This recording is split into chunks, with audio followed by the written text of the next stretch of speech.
Hola, ¿qué tal? ¿Cómo están? La historia que aparece aquí en Lucas 9 del 37 al 43, cuando el Señor Jesús sana a un muchacho endemoniado, va más allá de solo entender que Jesús expulsa demonios. Y la enseñanza es muy importante que entendamos lo que trae detrás de esta historia. Y dice la historia así bien rápido, dice, el día siguiente cuando descendieron del monte, acaban de pasar la transfiguración, un evento tan importante. Dice aquí un hombre de la multitud clamó diciendo, Maestro, te ruego que veas a mi hijo, pues es lo único que tengo. Y sucede que un espíritu le toma y de repente da voces y le sacude con violencia y le hace echar espuma, estropeándole a duras penas se aparta de él. Aquí vemos cómo el demonio tenía poder sobre lo físico y sobre esta persona. Eso es algo que no debemos de olvidar. Satanás, estas huestes, estos demonios, estos espíritus, estos ángeles caídos, como le quieras llamar, eh, tienen ese poder sobre lo físico y sobre las personas, siempre y cuando eh, se le dé esa entrada a ese poder.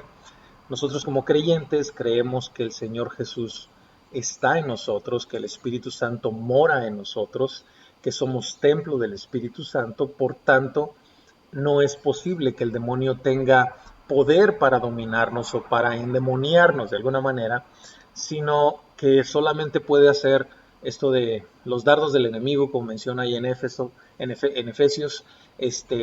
y necesitamos esa armadura, ¿no? Porque no tenemos lucha contra sangre ni carne, sino contra esas huestes, potestades de maldad. Entonces, el, el ámbito espiritual malo no es algo que debemos de ignorar. Debemos de tenerlo bien en cuenta que está ahí presente, pero nosotros estamos del lado correcto, del lado de Jesús y del lado protegidos, porque dice Romanos 8 que si Jesús está con nosotros, ¿quién contra nosotros? ¿No? Entonces, pero no debemos de dejar pasar esto como algo que no existe, porque sí existe. Y en el mundo muchas veces prefiere ignorarlo y al momento de ignorarlo, en ese momento se convierte en más peligroso. No debemos de ignorar esto. Y dice ahí, verso 40, y le rogué a tus discípulos que lo echasen fuera y no pudieron. A mí me llama la atención que no solamente el hecho de que no pudieron, sino el por qué no pudieron. Y Lucas no lo menciona, pero Mateo sí. Y Lucas quizá no lo menciona porque no era directamente uno de los apóstoles que estaban aquí involucrados. Lucas fue un discípulo de Pablo que escribió este precioso evangelio y el libro de Hechos, relatando toda la historia de Jesús y de su iglesia. Pero Mateo, que sí era uno de los discípulos, sí escribió y dijo el por qué sucedió estas cosas. Se acercaron al Señor Jesús, dice ahí en Mateo 17, verso 19. Dice, viniendo entonces los discípulos a Jesús aparte, le dijeron, ¿por qué nosotros no pudimos echarlo fuera? Y Jesús les dijo, por vuestra poca fe, porque de cierto os digo que si tuviereis la fe como un grano de mostaza, diréis a este monte, pásate de aquí para allá y se pasará, y nada os será imposible. Pero este género no sale sino con oración y ayuno. Obviamente está diciendo el Señor Jesús que había un género que es el que tenía posesionado a este joven, el cual era mayor que los que habían experimentado ahí en Lucas capítulo 9, cuando el Señor les dio el poder para expulsar demonios. Ellos expulsaban demonios, pero dice, este género es especial. Y este género requiere oración, ayuno, cosas que nos unen a Dios, que nos mantienen pegados a Dios. Y esto es lo que les faltó a los discípulos. Quizá trataron de hacerlo ya de una manera mecánica, o quizá por su propia experiencia, o porque ya tenían la autoridad de hacerlo, ¿no? Y las cosas así no funcionan con Dios. El Señor Jesús quiere que nosotros dependamos completamente de Él porque Él es quien hace las cosas. Quizá los discípulos empezaron a hacer las cosas por sí mismos, de manera mecánica, de manera de que ya estaban acostumbrados o que decían, pues si ya tenemos la autoridad, vamos a hacerlo nosotros. No funciona así. El Señor les dice, por su poca fe. La fe provoca dependencia total. de Dios. Necesitamos depender completamente de Él. Necesitamos darnos cuenta que Él es quien hace todas las cosas. La fe no es una fuerza que está aquí, que tú puedes tomar de ella y usarla para hacer cosas. Así no funciona. La fe nos hace depender de Dios. Un ejemplo que le pongo a la iglesia aquí es, a veces decimos, le tengo mucha fe a ese doctor, ¿no? Y esa es la manera un poquito más sencilla de entenderlo. ¿Y cómo le tienes fe a ese doctor? Porque si te dice, tómate esto, haz esto, y te lo haces, entonces te alivias, ¿no? Y sabes que si lo obedeces, te alivias. Él es el que da las instrucciones, Él es el que te dice cómo. Así, el Señor quiere que tengamos fe en Él, dependencia total en Él, creerle a Él. Eso es lo que espera. Y los discípulos, te decía, a lo mejor lo hicieron de manera mecánica, por eso no pudieron expulsar este demonio. Regresando a Lucas, capítulo 9, dice el Señor Jesús: oh generación incrédula y perversa. Y habla de la generación, habla de todos, no solamente de sus discípulos. Aquí está hablando de que hay una grande necesidad en todo el mundo, y esa necesidad es la necesidad de Jesús. Porque si no tenemos a Jesús, fácilmente el diablo, Satanás, va a tomar el control. Y nosotros somos muy buenos como humanos para abrir rendijas, ventanas, puertas al enemigo con el pecado, con las cosas malas, con las brujerías, con la ouija, con muchas cosas que la gente hace. Está abriendo esas puertas al mundo espiritual. Y por eso te decía hace ratito, no ignoremos el mundo espiritual. Existe, está ahí, tiene la capacidad de hacer muchas cosas. No le demos cabida al enemigo. Vengamos a Jesús. Luego dice, verso 42, dice: mientras se acercaba el muchacho, el demonio le derribó, le sacudió con violencia.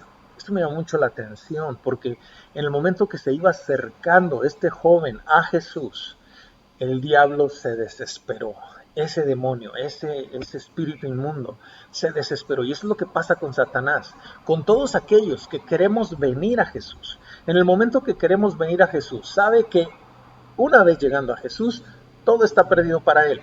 Por eso se desespera y empieza a tirar estos golpes. Esta predicación se llamó precisamente el último golpe del diablo, porque es la desesperación de Satanás de saber que ya no va a tener opción, que ya no va a tener oportunidad de nada. Entonces da su más fuerte y más certero golpe. La palabra aquí que lo derribó es una palabra en griego que significa lo dejó fuera de combate, lo dejó como un knockout, lo dejó completamente derribado. Y no solamente lo dejó derribado, sino que aún derribado, aún fuera de combate, aún ahí tirado, el joven dice que lo empezó a sacudir con violencia. Y yo imagino que él estaba dando ya lo último de tratar de hacer daño y de no dejarlo que se acercara a Jesús. Eso pasa muchas veces con todos nosotros cuando queremos venir a los pies de Jesús. El diablo se desespera porque sabe que si llegas a Jesús, ya no va a haber oportunidad para él.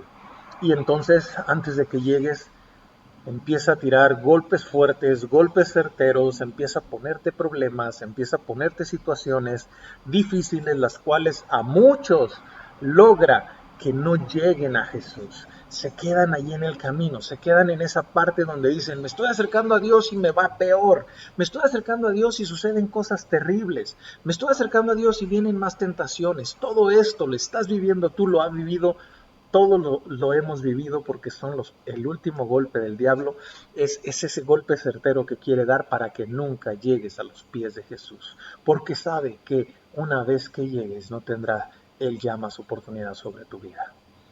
Así pasó en el Antiguo Testamento, cuando leemos la palabra de Dios, el Señor no estaba presente en esta tierra, no había aún muchos relatos de endemoniados en el Antiguo Testamento, pero cuando el Señor vino, en el Nuevo Testamento hay muchos endemoniados, y es el diablo, Satanás, desesperado, tratando de hacer algo antes de que Jesús llegue a la humanidad.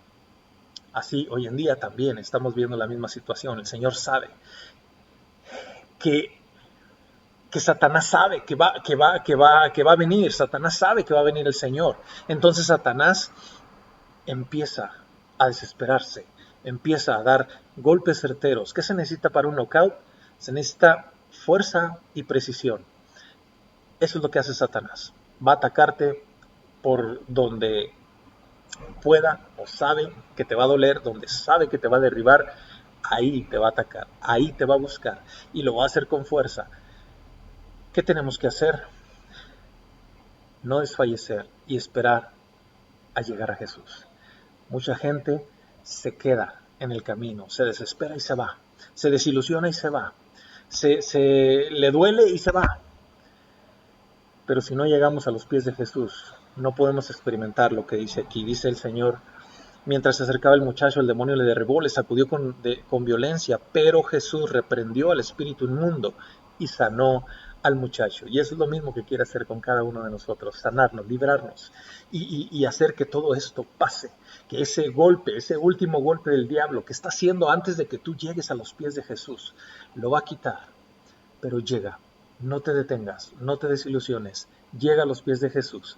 Él tiene el poder para librarte, para sanarte, para quitarte todas esas cosas que el Satanás ha estado poniendo a tu alrededor para que no llegues a Jesús. Así que permanece y verás entonces el poder y la gloria del Señor. Y dirás, como dice aquí, lo que hizo la gente. Al final en el verso dice: y todos se admiraban de la grandeza de Dios. Todos se admiraban de la grandeza de Dios. Vas a ver la grandeza de Dios. No te detengas. No te dejes derribar por esos últimos golpes del diablo. Acércate a Jesús y ve hasta llegar a Él, hasta sus pies. Deja que Él te abrace, deja que Él te sane, deja que Él te perdone, deja que Él te limpie. Porque si no, si te quedas en medio, si te vas y te arrepientes y dices, no, estaba mejor antes, no vas a tener la oportunidad de ver y experimentar su poder. Nos vemos en el siguiente. Dios te bendiga.